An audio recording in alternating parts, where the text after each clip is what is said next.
grate the carrots. Put all grated carrots in a pan. Add 1 cup liquid milk and cover the lid up to 30 minutes on low heat. Carrot will release a lot of steam. Stir well.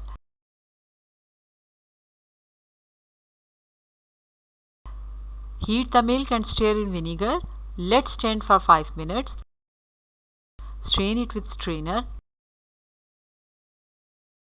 Keep it aside. Remove the lid. Add cardamom powder, sugar, dry milk powder and mix it.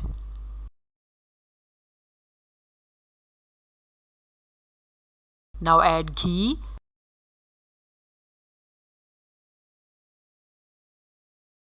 and curd.